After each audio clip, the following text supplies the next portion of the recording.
I can still hear the scream that the scream I had when how I screamed. Yeah.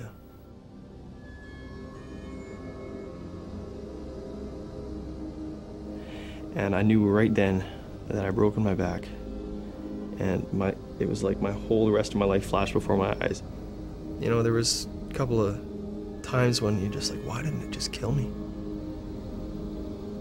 You know? Because it was a 24-hour shift work job, and I didn't like that. Because he was so willing, he was getting more and more tired. I may be the youngest here, and they don't usually hire 16-year-olds. There's danger. When you're tired, you misjudge. But I can handle it. I'm tough. Hurry, hurry, hurry. They were really pushing, let's get our production quota.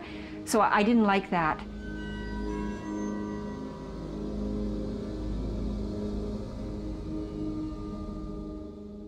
I dropped off my resume that day, and literally that afternoon, they called me back and said, hey, you want to start today?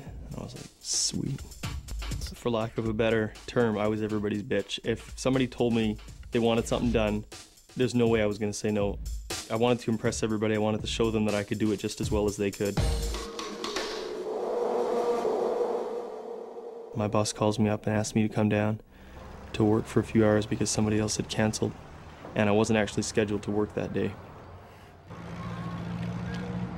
You know, they seemed unsafe, but I felt like that was an inherent part of the risk of any job. I felt like the things that I did that were dangerous were just part of the job. And I looked down the laneway and I realized that I'm in an area of high traffic, so I'm like, okay, well, I should move the forklift. I had seen so many guys do this, and apparently this is, you know, forbidden. You don't ever go near this, is putting the forklift in gear when you're not in it. I didn't see anything wrong with it, and I'd done it a few times myself. So what I do is I stand beside the forklift, and the gear shift lever is on the steering column, and I just tap the gear shift lever back into reverse. And it starts, I start moving backwards, and it starts moving backwards. And the only thing I didn't notice was if I'd looked at the wheels, I would have seen that they were turned. At first I ran around to the other side because I was kind of confused. I was like, okay, how do I get back in this thing when it's moving? So it starts moving backwards, and I panic. I ran basically all the way around the forklift as it's moving. I'm panicking. A lot of stuff's going through my head. I also didn't notice there was a small puddle of hydraulic fluid about that big on the ground. I'm in the path of the forklift. I just had enough time to roll onto my back before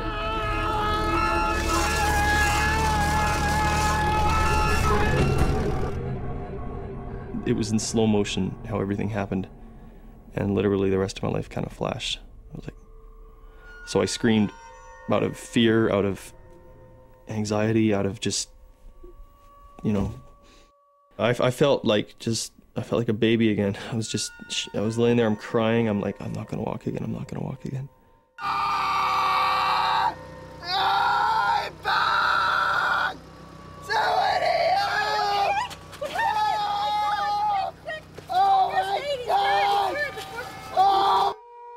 So I'm laying there on the table, and there's a whole bunch of doctors and nurses above me. Can you hear me? What are they gonna do to me? And what have I done to myself? My dad was just strong, steady, very calm. Here was my son, so proud to be driving a forklift. Didn't occur to me to ask myself, does he know what he's doing? How fast does it move, for instance? Is he competent in using this machine? They scoot around pretty quickly. How risky is it that he wasn't indeed paralyzed, you know, from the neck down, or killed? Oh, so I don't have to just worry about joyriding on Friday night. It was so preventable, it's ridiculous. I have to worry about when they go to work on Monday morning or after school. If they had given me the proper training. The workplace can be a really dangerous place. Make sure you know what kind of training you need. I want parents to know that. Know your rights, know what is required of you and what is required of your employer.